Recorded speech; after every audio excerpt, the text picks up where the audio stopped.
creative endeavors, balancing what you want to do with your passions, but balancing that with being able to pay your bills. That's today's topic. That's something that you and I have both had a lot of experience with. This is something that we've both struggled through. We've gone back and forth between needing to get our 40-hour-a-week job, pay the bills, and then trying to push ourselves, and what that balance looks like.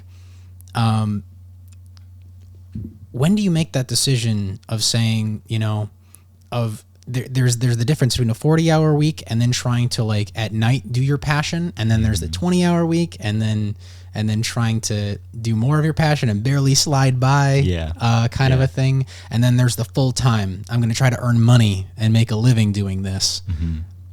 Talk me through a few of those that you tried and what that looks like. Oh man, all right. Like, as you're saying, like, some of those, I guess, scenarios or situations, I could think of a few. Mine was the opposite of when you were saying, like, working your day job and then, like, doing your passion, like, at nighttime or whenever you can, like, on your free time. I would say, like, mine was when I was a doorman. I was a door staff for 3 years in East Lakeview, and I was the night guy. So pretty much I would be sitting at the front desk from, like, 11 p.m. all the way to 7 a.m. But during that time, it was hilarious because sometimes, like, during COVID, it would be so quiet. I would just be sitting there, like, researching, like, photography tutorials, videography stuff. How do you do this? How do you do that? And then, like, taking that time to, like, edit and do stuff. And then I would go out and shoot in the mornings. So, like, I was part of a photography group at that time. And we would just be texting, like, in the morning, be like, hey, yo, is anybody down to shoot? And I'm like, all right, I'm about to get off. Like, let's go meet up downtown and, like, take some photos. And then, yeah, pretty much, like, that's how it was for a season. In my free time, I would, like, volunteer with New Life Community Church, taking photos for them, like, at the food pantry. And it was like that for a very long time, just like that burning desire of just, like, man, like, I want to get paid to take photos one day. And I, like, that was probably about 2-3 years ago. Yeah, around 2019, 2020. And yeah, I mean, like, I've come quite a bit of a way now. Like, I'm one of their, like, main contractors with taking photos now for New Life. But I mean, it's been quite the journey and process. It definitely didn't happen overnight, for sure. It was a lot of work too. Getting a job where you can kind of, and it can come different ways. It's nice when you have a job when you can have a computer to kind of do your research and learn your craft and stuff like that. But I remember even being a valet, it gave me a lot of time to just stand around and think. I didn't have a computer in front of me, but it gave me time to dream. And then, so those kinds of jobs. And there's a differentiation I've had between jobs where I was not being creative, and then when I get off, I have creative energy, especially if I'm not working a full 40 hours. But jobs where I was paid to be creative, I would get off and I'd have no creative energy. Yeah. That's kind of a challenge. So even, like, when I was just working contract, I found that after I'm done with the contract job, I'm not, like, pursuing anything passionate. Yeah. And I was never super, like, hyped about most of my contract work. Do you find a way to balance that, or do you just throw yourself at one or the other at a time? I think that really, like, depends where you're at, right? I mean, it's like everybody's journey. Like, one thing I just tell, like, different people, like, your journey is going to look different than mine. And I know, like, I tell myself my journey is going to look different than other creatives. And luckily, I've been very blessed to do a lot of contract work that I enjoy and I appreciate with New Life. I mean, one, with my faith, it's super important to me. So, like, obviously, like, I'm going to enjoy the process and enjoy the different moments that I'm able to capture. But, like, if I wasn't on that boat, if I wasn't a Christian, obviously I wouldn't be enjoying it as much as I do now, you know? So it depends. There's a good amount of time where I was getting, like, family photo stuff. And for me, like, since, like, my communication skills weren't the best at that time, it just made it, like, 10 times more difficult. Like, how do I pose people? How do I work with kids? And it's just hilarious because now, like, a few years later, after I've learned how to work with kids, after I've learned better communication skills and just from experience, I'm like, dude, I love family portraits. They're awesome. Like, they could be such a great time, but it just depends where you're at and your experience. So, like, I didn't enjoy that at one point, but now I love it. And I'm doing, like, mini sessions and stuff like that. But to, I guess, answer that question, like, how do you, like, I guess, choose, right? Like, what type of work you want? I mean, it could simply just say no. But if you're in a position where you just need money, I would say like push through it, like take on the work, but like don't get mad at the situation, but like get good. It's kind of like what I would tell myself: adapt to the change and then become good at what you're not good at right now. That's awesome. That's great. And so when it comes to balancing, getting paid to do something that helps that is part of your craft that you don't enjoy versus doing something that isn't a part of your craft that you have more creative energy after you're done at work, where do you kind of fall on that scale?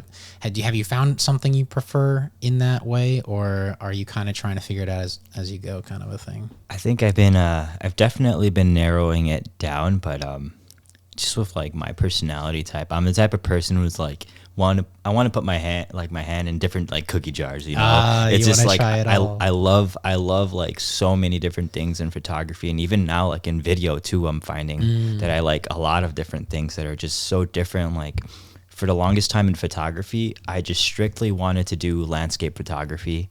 And I was just like, dude, landscape's where it's at. I love it. I love traveling. I mean, who doesn't love traveling? But I love traveling. I love the landscapes, all of that stuff, making a moody. And then I started finding that once I started taking photos for the food pantry when the pandemic broke out, I really started liking kind of like that candid documentary style of just getting candid moments of people interacting with each other, or just, you know, really like organic moments. And that was also kind of like a playground for me to also like hone in my skills, which just became more personal to me and really appreciating that type of photography. But right now, I would say I think I'm really in love with just doing like church photography, because for me, I see it as like documenting the kingdom of God and like what he's doing in like new life throughout the whole Chicagoland.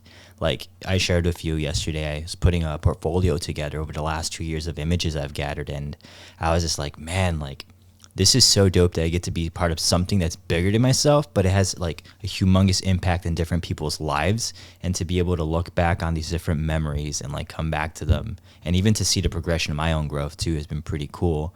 But I would say that right now that's my main one, but like I'm very open just to different like types of work and stuff. Luckily, I guess, like I'm not too like bent on like it has to be this sort of job. I was at one point, but I found that like it just really like you kind of have to sometimes just really take the work that comes your way, and eventually when you're in a better position, you could, you know, put others to the side. You know, I have put other jobs to the side, or have like handed them to other friends, you know, but most of the time I'm just pretty open to whatever comes my way. Yeah, sometimes you just have to grind it out. You do. Whether you like it or not, kind of a thing. And yeah, I've had those experiences where I was working commercial jobs that I would even go so far as to say they were soul sucking. It's like, I can't believe what I'm working on. This is really, it destroyed me inside to be the one worst one. I was working on a commercial for the Illinois Lottery. And I was like, I'm legitimately using my skills to, you know, have people throw away their money. That's the job I quit on. Wasn't like, that definitely was not encouraging you or inspiring you at all. Not at all. But then there's other jobs that I wouldn't say are necessarily inspiring, but I did feel like I got to use my skills in a way that I was proud of. And so maybe I know you had a collaboration with Mercedes-Benz. How did that, you know, on the scale of soul sucking to kingdom building, where does that fall? Dude, that was fun. That was a really fun day, and it's hilarious because that was through a mutual friend. So my friend Tornu, he works with a lot of collaborations with just different brands, from like cologne, fashion stuff. I don't know all the names because I'm not into like cologne and like fashion stuff, but I know one of the collabs he had was with Mercedes-Benz, and me and him were really like just like looking to work together in fellowship at that time a lot, because he's a fellow believer. But he told me like, hey, like Mercedes-Benz is like, you know, they're sponsoring me, giving me this car. I would like to like have some photos taken. Would you mind like helping me out? And, you know, you could use this for your portfolio. And I was like, Yeah, it sounds awesome. so Like, sick, of course. yeah. So there was some pretty sick spots we went to. We went to like Northern Lee Island. There's this Best Buy with a sick like view of like the skyline and stuff. So we took a pretty cool photo there too. But definitely like was proud of myself after that. I was like, man, I could say like did like a Mercedes-Benz shoot, you know? Yeah, that's So, awesome. Yeah, it's So it's cool. You remember that? Oh my goodness. You don't forget it when somebody says something like that. Like, oh yeah, I got this shoot like on a corporate event kind of a thing for such a luxury brand. That's really cool. So that falls more in the category of like something you were passionate about, and not something that like you just needed to grind out and get the paycheck. Yeah. I'll even say that like from the Christian perspective, I've done a lot of work for ministries, for nonprofits, where I didn't feel fulfilled in those either. A lot of that is, if you're going to work contract work for those kinds of things, it's mostly fundraising. It's mostly fundraising videos, and that's not always super fulfilling, especially, some of these ministries, you see how they're spending their money, and you go, I don't like that I'm helping get them more necessarily. And so it's like a balance beam of trying to figure out, how to push yourself forward and end up fulfilled. Because I don't think anybody gets into this industry thinking about, I just want to grind it out and make money, Oh, love grinding and being my soul sucked away. Yeah. Nobody's like, oh, I really want to direct commercials someday. That's always kind of as we grow up and we, and we got to get a job, 21 Pilots, you wake up, make money kind of a thing. Yeah. It's like, finding that balance still like through everything, trying to pursue an ideal that, somebody makes money off of, but not many. Man, how do you justify that? And how do you continue that even when it feels kind of pointless? Sometimes it feels like you'll never get there. Man, dude, you're reminding me of so many times where there's been different moments like where I've just thought to myself like, damn, man, like I'm not making any money. Like I've had those moments recently, I'm still in the midst of this process, but I'm encouraged by the growth I see and where I really feel like God's leading me. I would say definitely those moments it's a lot of self-talk and prayer, that really gets me through it, but really believing like one of the things I think people need to really tell themselves, even when nobody's telling themselves, is like, you have what it takes, and really believing that. And I really have told myself that, like, Esteban, you're broke right now. Things are super tight, but like, I know I have what it takes, and things are not going to be like this forever. You're going to look back and like, you're going to be like, dang, like we made it through that moment. And there's been a lot of those times, like one of them being during 2020 when I was just hungry to get paid to do some work, for taking photos. And then now I've got over a year experience of doing that, that we crossed that threshold. Now I'm at the threshold of like, all right, like I'm a full-time freelancer. Now, like I want to get paid more so I could continue doing this and doing what I love. But in those hard moments, man, it's really tough. It could get very dark, especially if you don't have a community of people around you. Oh yeah. But I think what justifies it for two main things, I would say, is one, really feel like this is a gifting God's called me and given me to do and use for Him. So that's one thing that pushes me through. But two is just like, I love it. It's like, I know if I go back to a 9 to 5, it's like you said, my soul is just sucked out of me. Nobody says they want to be a doorman, bro. I want to be a doorman when I grow up. Like I want to be a doorman or this or that. And it's just like, no, like I did that because, well, it was a good job. Yeah. And a really good friend actually helped me get that job. And I enjoyed my time there, but that's not that wasn't my passion. My passion was photography and now videography as well. And, I just used it as a gateway of like, let me make some decent money, get my gear, and let's head out. And Absolutely. Yeah, just simply, I guess the simple answer is because you love it, and that's what's going to carry you through, is just loving the process and not becoming obsessed with money, and that's what's going to get you through those dark times. Yeah, I remember as a valet, all the other valets are spending whatever's left of their paycheck every weekend, they're going out to a club and they're spending their money, and I'm sitting at home, counting my money. I'm on Amazon. This was, man, like 2014. I'm on Amazon. I have a Canon 5D Mark II brought up, the used section on Amazon. Yeah, and love that. And it's the price is sitting around $1,200, and I'm like, when it hits $900, I'm buying it. I didn't have 900, but I was gonna save up $900. I was like, at the 900 threshold, I'm buying it, and I just refresh it about 3-4 times a day. And when I finally saw 900, I had like $930 in my bank account, and I just dropped it instantly. Oh, yeah, nice. I bought the camera. I was like, I love that. Yeah, you use that and you scrape by on ramen noodles or whatever you have to in order to pursue your passion. And that absolutely like opened up like so many doors for me. I had a lens already. I had bought a lens to use with my buddy's camera. Oh gosh, I love that.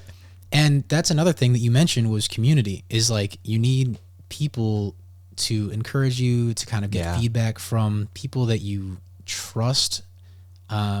Man, what is that line about, like, your friends are people that when you say something good happened to you, they're happy for you, and when you say that something bad happened to you, they're there to prop you up, right? It needs to be both. If somebody's mad that you had something good happen, that you had success, they're not your friend. And if you tell them something bad and they make you feel bad, they're not your friend. And so what that does is that opens you up to criticism from them. Yes. Because you know that criticism is going to be honest and for your best interest. And I tried to leave my program from college twice, and I found out very quickly that without the community that I had at college, that it was an instant struggle to continue being creative. And that's why I built this house. As I said, I want a community. I want to own the community, basically. I want to have, have the music producer and the writer and the web designer all in the same house. And then when I need something written for, I can go knock on the door. I don't need to call up and see if somebody's available. I love that. And so, but like that aspect is way more essential than I ever thought it was. And when people say, you hear a lot of like the educational factor involved in what we do, you don't need college for. You don't need it at all. I didn't go to college. And look at you.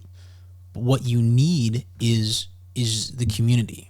And if the only way that you can get that is through college, then it's totally worth it. If you can find a community outside of college, then you don't need college. But you cannot succeed without a community of people that you trust to give you solid feedback and solid encouragement. Where did you find that community? I would say two different places. One was within New Life as well. Thankfully, at that time when I was like really taking off on my journey with photography, I was connected with the Midway location, and it's like, as you know, it's massive, it's huge. You know? And I had been there already for like 5 years. So at some points, I was finding a lot of people recommending me or even reaching out to me for photos to be taken, or photos to be taken for different events or ministries.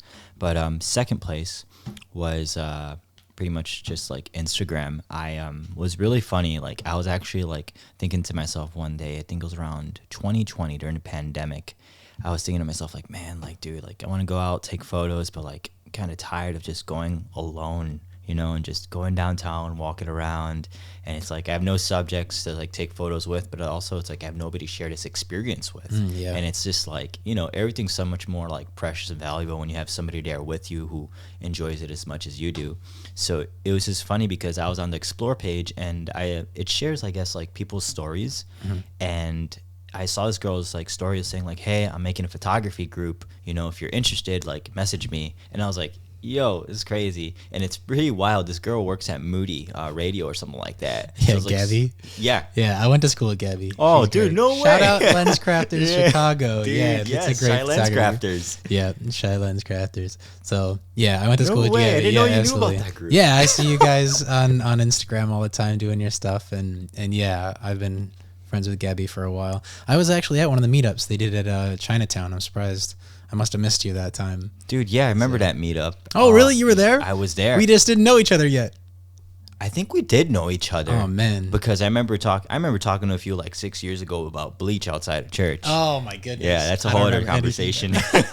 We probably didn't see each other. There was a lot of people at that meetup. They were quite some, yeah. Yeah, but I mean, like going back to it, I mean, like what was cool was just like I remember messaging the group and asking them like, hey, do you guys know where such and such location is in the city? Like, I really want to go here. Yep. And there was a guy in that photography group. I think he's still in there. His name's Benjamin Cruz. He's in, his handle is The Lens of Truth. Okay, and he like responded to me like immediately. And this is like me waking up in the afternoon, like on my day off, just like being like messed up from working overnight. Yeah. So he messages back and he's just like, hey, like, we're going there right now to that spot, and I'm here waking up in bed like, oh my gosh, and I'm just like, all right, like they're going right now, I guess. Like, Put your pants on. yeah, put my pants on, got my gear ready, dude, and then I met him up downtown, and dude, it was so cool because at that time I say Benny because he's like one of my best friends now.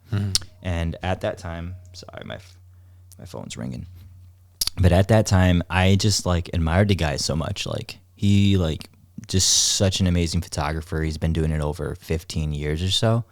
And I was just like, dude, this guy's like so freaking cool. Like, I want to be his friend one day, you know?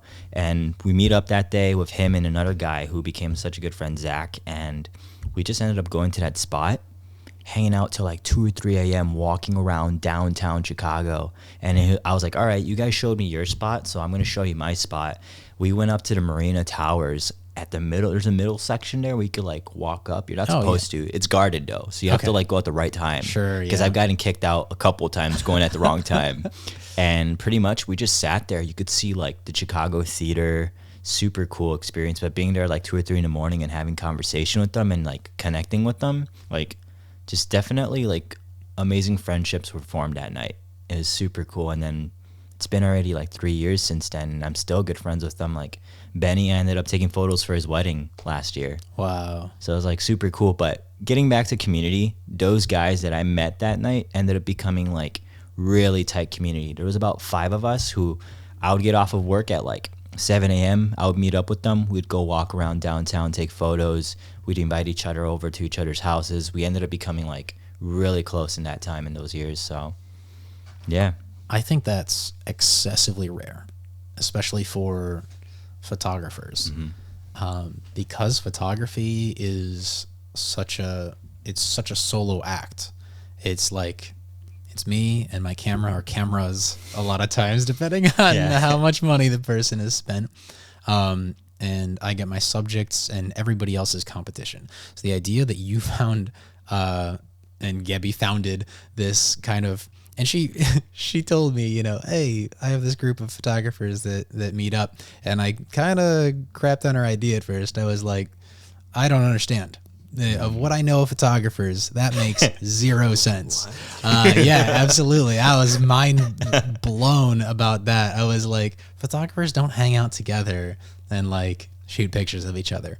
But creating that community is, you know, I was able to go to one of them and see the community, and I was amazed at how open and friendly and everybody was learning from each other. Yeah.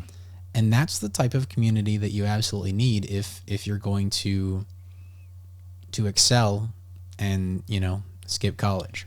And I think the reason why, like, you're absolutely right, because I think I had past experiences before that where I met other photographers, weren't really interested in being friends or this or that, or, you know, whatever may be the case. And I would argue to say, like, definitely that meetup and that hangout, like, it changed the course and direction of where my life was going. Because, like you said, you know, when you're in community and you're passionate about something together, dude, it's like where I learned this from skateboarding in high school. When you skate with other people, you get better real quick and a lot quicker and faster, and it becomes more enjoyable. Same thing with like any craft that you enjoy. With photography, we would all go out, take photos, hang out, and it's just interesting, like you said, right? Most photographers are like introverted or something like that, or there could be extroverted as well, but like usually do it alone. And we found a way to like include each other in the process. It's a very competitive field, because you're all trying to charge the same client $6,000 to $10,000 for a wedding. You know, it's like, oh, I don't want to hang out with other people that do the same thing as me. I don't want to know anybody, that does the same thing. And I found that shooting wedding videos is very difficult to work with these people because they looked at me and I had a camera in my hands, and that made me an instant enemy. And it's like, yeah, exactly. We gotta work together. Hey, help me not end up in your shot, photographer. And they're like, oh, that's weird that you would ask that of me, kind of a thing. I'm like, yeah, it doesn't matter if the photographer's in the video, but it matters if the videographer's in the photos. That looks bad. And that's something that I had to kind of like, oh, you're not my enemy. Like we're working together. Amazing, right? What a concept. So to see that happen with photographers is really, really cool. And a lot of beginner photographers in that group, which is awesome to see that somebody with so much experience can come in and help those people out. And I would what was really cool, I've made this observation a few times throughout the last 2 years, I would say. Like, I've seen my progression, I was like not keeping my eye, but I would just see their growth. Like one of my friends, Erica, seeing her growth of just shooting like just different like portraits and stuff. I didn't see a lot of her work then, and then slowly but surely started seeing more of her work, and then shooting weddings, shooting couple photos, and now it's like every weekend has like a family and stuff. And I'm just like, that's so awesome and encouraging to like see that somebody's like, their growth over time, and that now they're like able to make like sustainable income from it. Absolutely. Yeah, seeing people develop, it's gratifying, especially if you got to be a part of that journey. Being the person that got to kind of help that person out in whatever little way makes you a part of it. And now they're a part of your journey as well. Yeah. Because you guys helped each other out. Definitely. And that's man, community is absolutely essential. Yeah. So you would say that church and just looking on Instagram for a community in photography, man, that's awesome. I don't know what to tell people in video, because I mean, here's the thing though. It's like, I don't know, maybe I'm kind of following the same motto and process. I just like, before we kind of like go into the next subject, I wanted to say one other thing I really appreciate, I think, about the community that I have now, like especially with me and Benny. Like whenever we can't take on a job, we'll be like, hey bro, like, are you free on such day? Like, I got a gig for you. And for a while, like after I left my 9 to 5, that's what kept me going and kept the bills paid and stuff. So I just like wanted to like share that. It's cool. You could create an ecosystem like that amongst your photographer friends if you're able to, and like would encourage people if they're able to do that, because it's like, it's a blessing to you, but it's a blessing to other people. But even with videography, I like recently made another friend at did you know the church Chicago Tabernacle? Yeah, I'm familiar. So it was really crazy. I went to one of their young adult outings recently, and this guy came up to me. His name's Josiah Torres, and he was just like, hey, are you Esteban? And I was like, yeah. Literally, my reaction was like, yeah, like, yeah. How do you know my name? Usually I don't react that way, but he was just like, oh dude, we follow each other on Instagram. I actually I do video and stuff. He did a video on Logan's skate park, on trying to like get a petition to fix a skate park, because that skate park has gone to crap. Okay. Yeah, literally covered in pigeon poop. Like your two passions, skateboarding and visuals, all put together.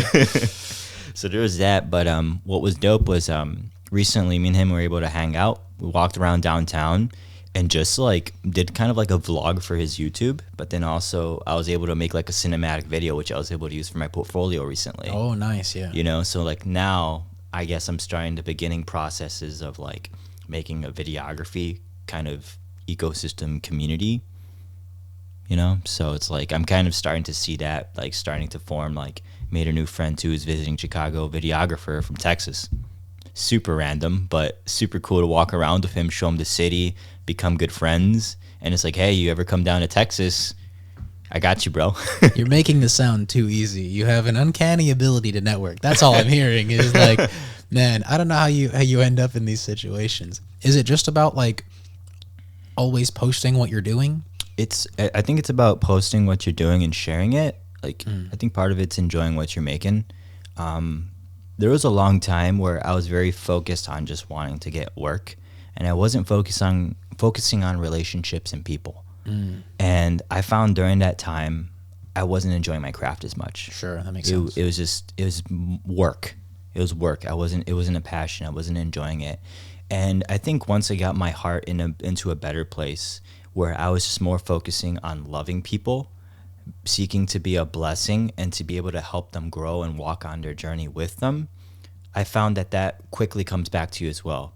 If you're willing to help people, people are going to be willing to like help you. I know that's not always the case. Not always. But I know that's not always the case, but fortunately for me, I've had that blessing of people seeing that and being like, yo, this guy actually gives a crap about me, you know? So it's like, I'm going to care about him too. He's actually a friend.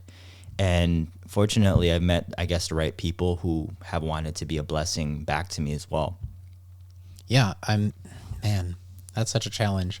I feel like outside of people I met through college and outside of people who I've invited to come work within the Gotham House ecosystem, outside of those two kind of arenas, people that I've met and worked with together and that we've kind of, worked on projects together, I have gotten a lot of, bad blood. I've gotten a lot of situations where I'm working with somebody, we're working together on a YouTube channel or on something like that, and then there's some kind of like a complete departure from what we set off to do. And it's just like, wow, okay, well, this isn't at all, supporting, we were both going into this venture, gaining something from it, and now I'm gaining nothing anymore. And it's like, man, I am thoroughly impressed that you found ways to not end up in that situation. And potentially you might experience that as you get into video, as video is not a solo act. Not most of the time, it's not a solo act. It's not. Even with the last video I put together, I was thinking about it with some of the shots that were shot of me. I was like, I wouldn't have been able to do that without such and such friend to be able to do it, And it's like, I was talking with, I told you I'm going to meet up with my friend Ryan after this to help him start the beginning process of like how to do video, what gear does he need to get. And even with him, like he was sharing with me like, dude, like I want to do video so bad, but I have nobody to go out there with. I know I need to do it alone sometimes, but I told him like, dude, like I get that. Like it's tough going out there. Sometimes you need to do that, but it does suck going by yourself. What the heck? Tell Ryan to come over here. I need to talk to him. Yeah, I know you two are tight. You're really cool. Nah, but like, man. yeah, man, that's why like even right now we might just go around, shoot some B-roll and then just be like, all right, like, this is what happened. This is how you do it. But I'm sorry. I went off on a tangent right now. No, that's fine. I mean, we were talking about you're leaping hurdles. I'm putting hurdles in front of you and you're going, that was no problem. I'm going, oh man, photography's so hard because everybody's a solo act. And you're like, it was no problem. And then I'm like, well, video's hard because it's not a solo act. And you're like, that's not so hard either. Well, that's the thing. I agree with you. In some ways, depending what type of video you're doing, right? But it isn't a solo act. And I would even as far go to say photography isn't a solo act either. I think I found one of the most invaluable things in both of the creative process for video and for photography is that you need to include like whoever you're taking a photo of, you need to connect with them. Absolutely, yeah. You need to connect with them. And I found that when I like actually connect with a congregation that I'm taking photos of, they're like, obviously they're gonna like know me and be like, this is a friend, this is somebody I'm familiar with, not a total stranger. So like I'm actually gonna be more organic, gonna actually like be more open. Oh, it's not weird that he's taking photos of me. Or like, oh, like yes, I can like pose them and then they can like do a photo for me, Like you have the permission to do that. But with video too, dude, like video is tough. Yeah. And it depends on the type of project. If it's candid video, it's one thing. And you can kind of do that solo to an extent if you're just doing that kind of thing and then slapping music over it.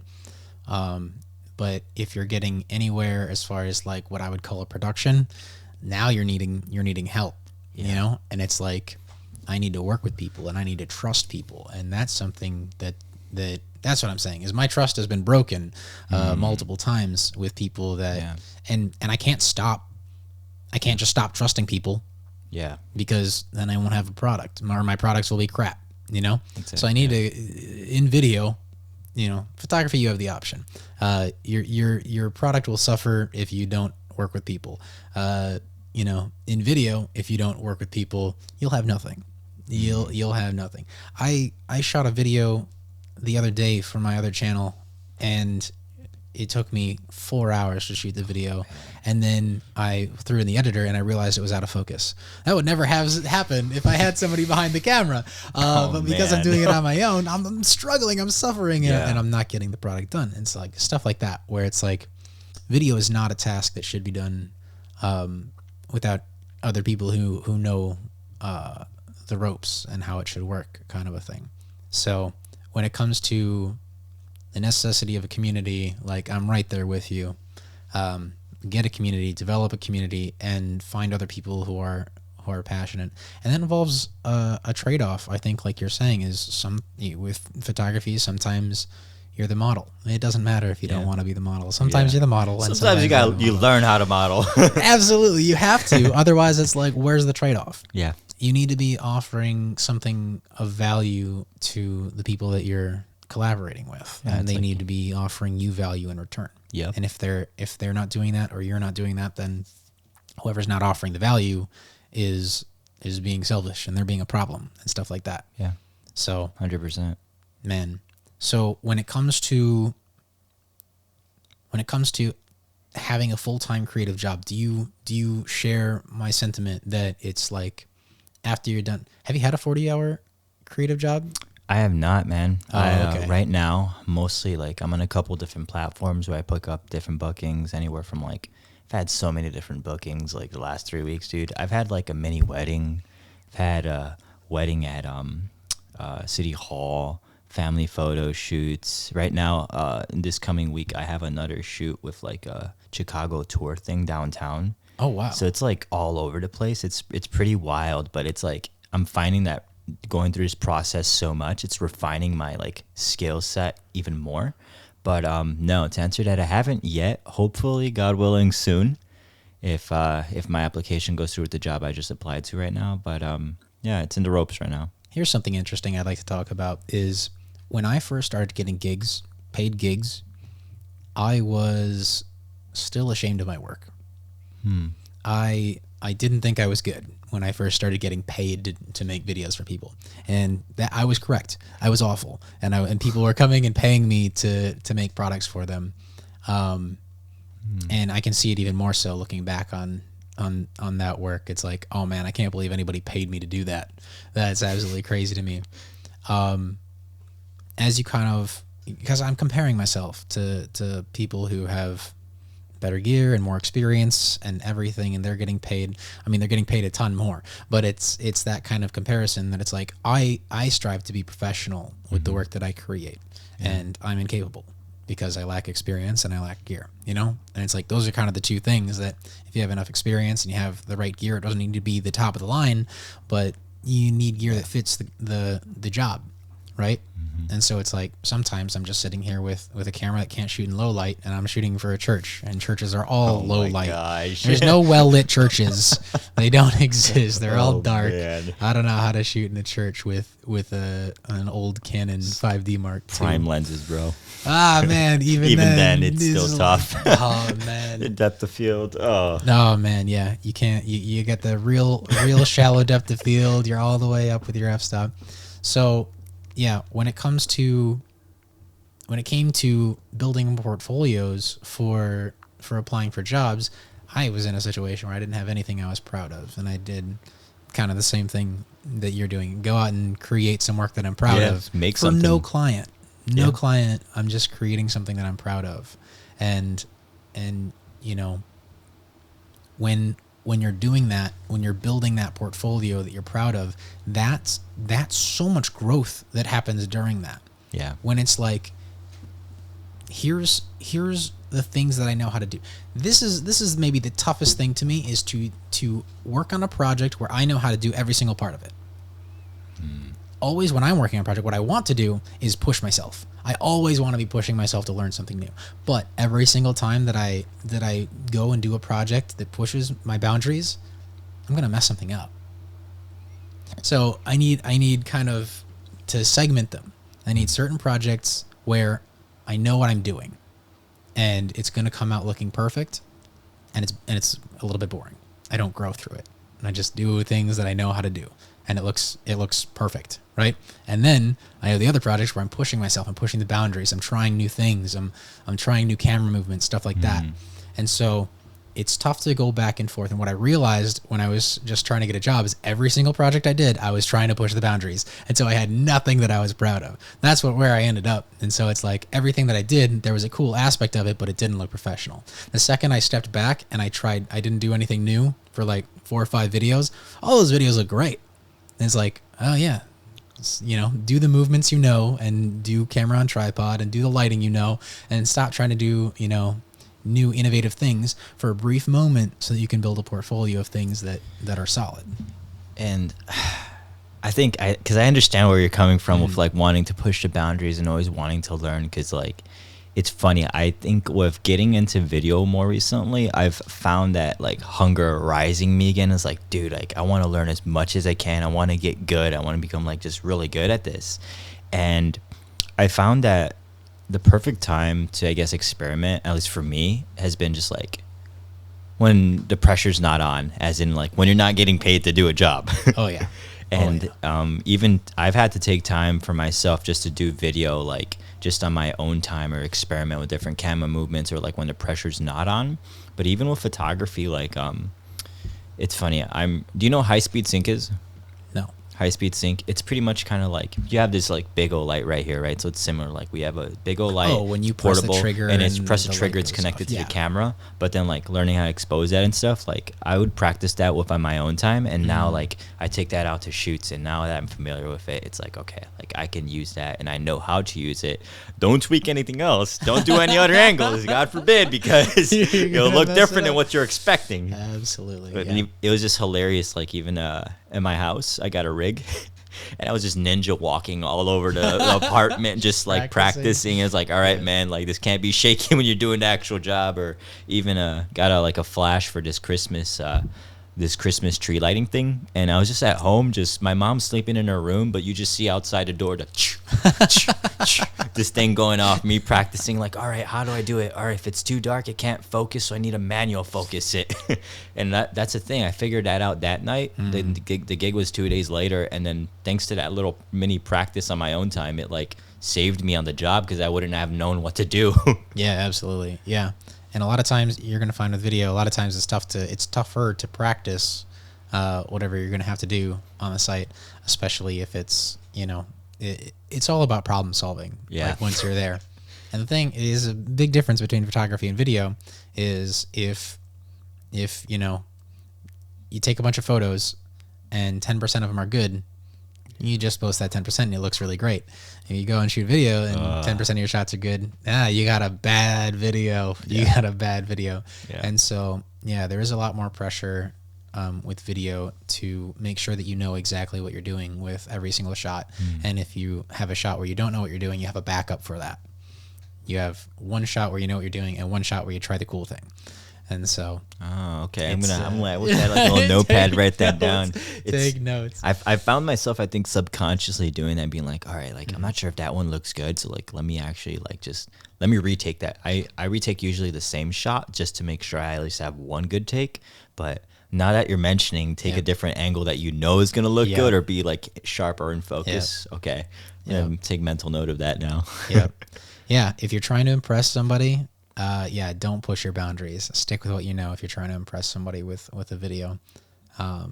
Man, that shocked me, because I always want to do the coolest thing that I could think of, but I need to do the coolest thing that I've already done. Yeah. And that's a challenge, to kind of cap yourself and limit yourself like that. It's almost kind of like a humbling moment, right? And it I guess you could even take it in the way of like, all right, like let me push myself to be the new familiar for me. That way, like I can do it on a job and like on command. Yep. Yeah, you need those practice sessions, and you won't know if it turns out until the edit. You never know until the edit. It's like, when am I going to cut this thing? When what is the timing going to be to the song that I haven't chosen yet, kind of a thing. It's like, I don't know how many seconds of this shot that I need. If I need 5 seconds, it works. If I need 6, it doesn't work all of a sudden. And so it's those kinds of things that you're kind of sitting on until you get to the edit. And depending on problem solving in the edit too. Problem solving on set, problem solving in the edit. Yeah, it's a lot more, and there's certain things that you can't just throw away that you could with photography. I agree with you. I think the margin for error in video is definitely a lot smaller. And I think I found that yesterday editing with a video. I was like, oh, let me add this transition. Save. Yeah, you got to covered it right up. Yep. Yeah, I hear you. Yeah, I mean, that's one of the things that, like, I hate watching photos be edited because it's too easy. When I see, I'll just erase this in the background and then I'll just change the sky altogether, and I'm like, it's too easy. It's too easy. It's and like, you know what though, and it's funny. I guess it interconnects with what you're saying. Like, do what you know. You know, whatever's familiar with you, whatever you already know how to do, that's gonna come easy to you. I found that I think I'm getting to a point in my photography where I'm just like, all right, like I've done natural light without like any like lights or anything, so I know how to tweak it. I know what positions and angles or what the light source needs to be to make it look a certain way. And it's gotten to a point where my editing has gotten quicker, but I'm like, man, like this is kind of feeling like easy. And then when you said it the other day, I was like, oh man, I think I'm starting to reach that place where it's becoming too easy for me now. So it's like, hence intro to videography. yeah.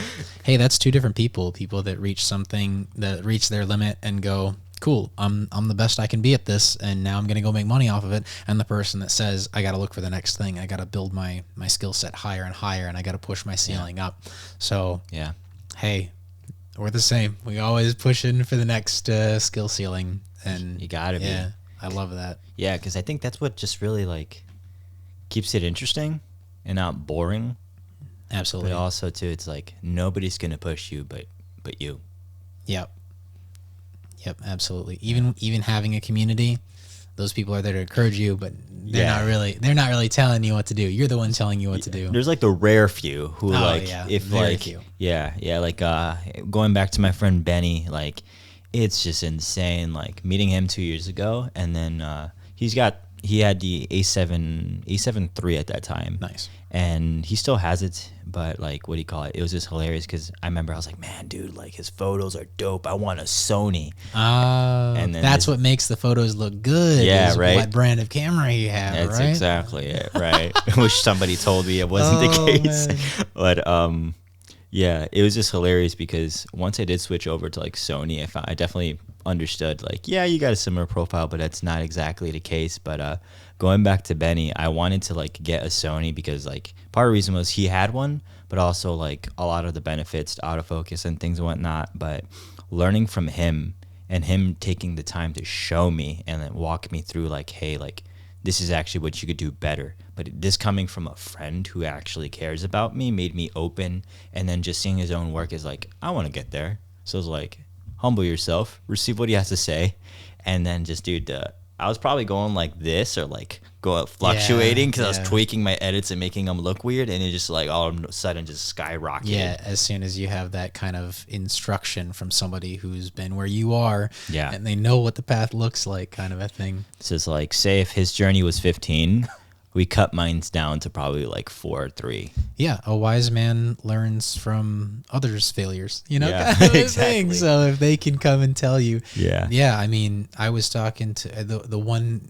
lens crafters meetup I was at. It was Gabby was looking at my camera and she goes, "Oh my goodness, this is amazing." I'm like, "No, the lens is amazing. Here, slap this on your camera." I took my lens off and she put it on her T4i. I don't know what she had, and she was blown away. I was like, "Yeah, absolutely. I mean, it's a $1,500 piece of glass, so it's gonna look amazing on your camera too." Can I grab one of my lenses? Yeah, go my for bag it. right now. Yeah, absolutely. Okay, cool. Since we're talking about lenses right now, I'm just like, getting me all geeked out and excited. Is this a photography lens or a video lens? This is I use it for both, but it's probably it's a photography. It better be a prime lens if it's both.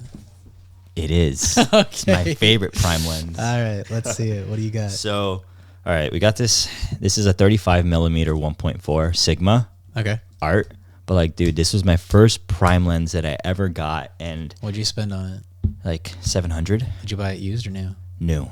You're dumb. Brand new. Oh no, yeah, hold up though. This was Okay, this is way earlier in my journey, all right? All So right, fair. I wish I knew that I could just bought it new then. I could have gotten it probably like $200 cheaper. Yeah. But I like learned like, oh dang, like it's not the body. it's the lens that really makes it like a lot clearer. Like you could get bokeh with this. This just like learning that like prime lenses are just so much sharper, and you can even use them for like landscape, not just portraits and stuff like that. I was like, this is amazing. And then after that, I ended up learning like, oh, dude, used gear is just as good as like as like as lenses last forever, and some of them get better with time. It's like the amount of people that are taking vintage lenses. I have vintage lenses up there on my bookshelf, and the number of people that are adapting those to their brand new cameras so that they can get that look. People are getting paid for like big company stuff by just slapping on like film lenses with adapters and it giving them that like, you know, that new like aesthetic or look, like the film look, because that's kind of coming back in a lot of commercial work with like Adidas, Nike. You see it, people add grain intentionally to give it that look that it's like older or different. I've had to do that with so many clients. So many clients. Yeah, the newest thing I've seen is somebody took like a single-use camera, the disposables, and then cut the lens out, and then like they had their Canon like lens cap, and they cut a hole in it, and then glued that on, and then they capped that onto their Canon, and then they were shooting with that, and the pictures looked like they were coming out of a disposable camera. Yeah, people are doing anything to get looks of cheap lenses. You know, that you can't normally get, anything unique and you know, stuff like that. But it's all in the glass, and it's much less in the body than it is in the glass. So to like kind of continue this gear conversation about used gear is so good. Back in the day, I had the T7 Rebel T7, a Canon, and I remember after that I got this lens. No, not this lens. I got the 50 millimeter, the one that you have, 50 millimeter 1.8. Oh yeah, that lens, like the I discovered bokeh. I have the 1.4. 1.4. 1.8 clicks, so you can't use it for video because you'll have the sound of the clicking, and you can't get the smooth transitions. So you have to go to 1.4 for video, but for photography, 1.8 is amazing. Dude, for $100, bro. Yeah, when I like learned that, like, holy crap, I can shoot in the dark now with this lens, like more clearly. I was just like, this is amazing. And then later on, got the RP, and then I switched over to I ended up getting the classic 5D because it was a full frame. So I went to like. The Mark 1, the first one? The Mark 1. Oh, 2000, man. Like, I think it was like 2001 or something like that it came out. Can't even remember. Dude, that lens, I have it at my house just sitting there on the shelf. I was so sad when it stopped working. I was so sad. I was like, I literally told myself, I want to pass this lens down to my son one day. That's how much I love it, because it's like the perfect hybrid of like film and electronic. And it has it like in those colors, you could see it there. But I learned that like, dude, this camera is old as heck. It's like probably at that time it was like 16 years old, and it's shooting crystal clear like shots with like these kit lenses that I'm using. Like, this camera body is amazing, and I got it for like $150. That's wild. It is, yeah.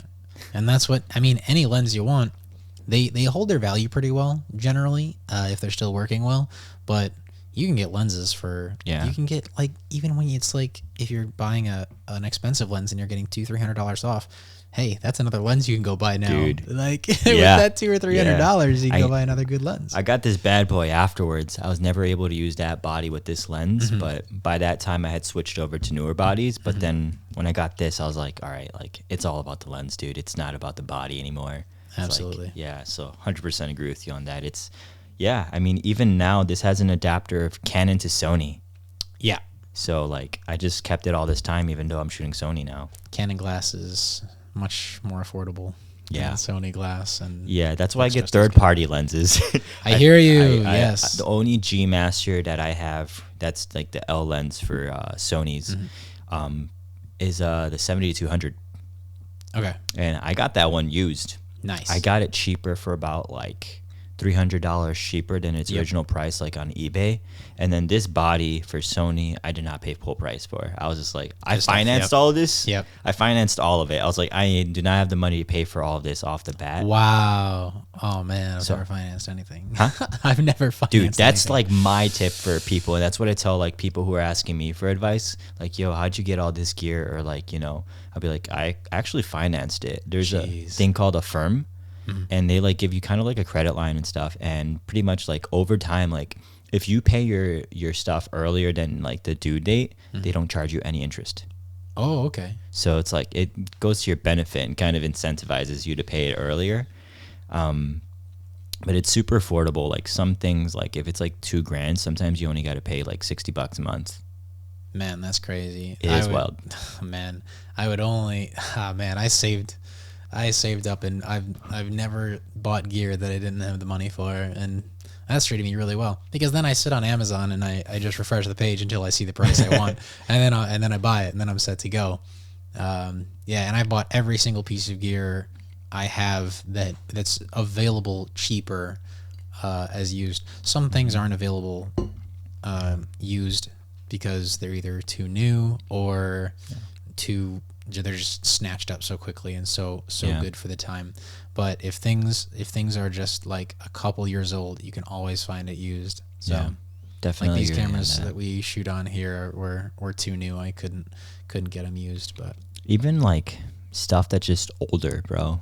Like because it's older doesn't mean it's bad. It's just got some time on it. That's it.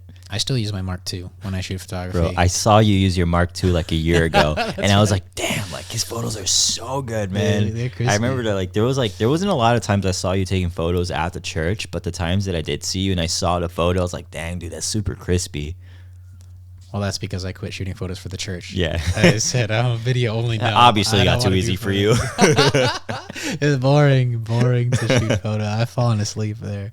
Yeah, good stuff. Well, hey, thanks for coming on. I super look forward to seeing your journey into video. I know you're gonna just keep learning and crushing it. Thanks, man. Yeah, absolutely. Thanks for coming on. Yeah, thank you for having me. Appreciate you.